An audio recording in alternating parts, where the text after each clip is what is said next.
Ibihugu byibumbiye mu muryango ushinzwe kuzana amahoro muri Afrika bigera ku 10. Bimwe muri ibyo bihugu byegereye inyanja, ibindi nabyo bifite ibiyaga cyangwa byegereye ibiyaga. Ibi bihugu bikunze kubonekamo impanuka zo mu mazi. Ni muri urwo rwego abasirikare n'abapolisi basanzwe bakorera mu mazi bava muri ibi bihugu bateraniye i Kigali kugira ngo bahabwe amasomo ku butabazi bukorerwa mu mazi, nk'uko Brigadier General Ferdinand Safari akomeza bisobanura. Ni amahugurwa y'ingirakamaro cyane abaho buri gihe cyose kugira ngo twubake ubushobozi cyane cyane muri ibihugu bigize East Africa Standby Force. Uzi yuko harimo ibyegereye ku nyanja ariko hariho n'ibifite amazi ndani wabo.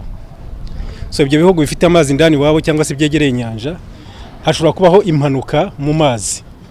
Icyo gihe abantu bize ibi ngibi no bafasha kugira ngo bashake ba bantu babuze cyangwa se banabavana mu kaga baguyemo. Ngira ngo wabonye ko harimo abazungu ba expert nabava muri bya bihugu bya ruguru byitwa za Denmark, Sweden na Norvège, nibo badufasha kugira ngo ayo mahugurwa arusheho kugira ubureme mu rwego mpuzamahanga.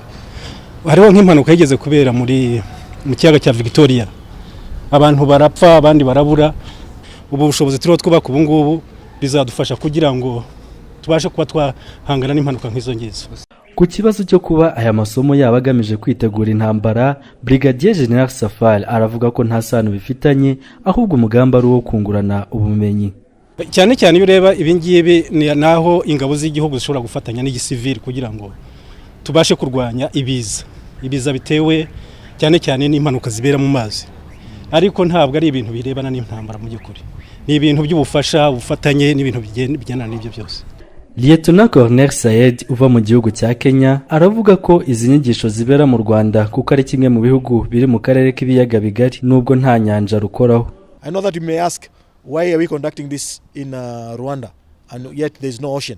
Arushobora kwibaza impamvu igikorwa cyabereye mu Rwanda kandi nta nyanja rugira, ariko mufite amazi magari kandi muri mu karere k'ibiyaga bigari. Reka dufate urugero, ukeneye gutabara abantu muri Lake Kivu kandi ari mu ijoro utazi impanuka yabereye. Niyo mpamvu rero abanyarwanda bakeneye kugira ubumenyi kuri iyi ngingo. Rwanda Marine personnel need to understand how to search that area.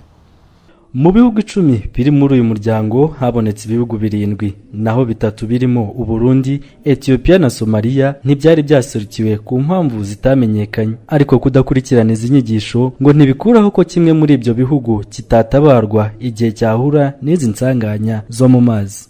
Sugira Jules, Contact TV, i Kigali.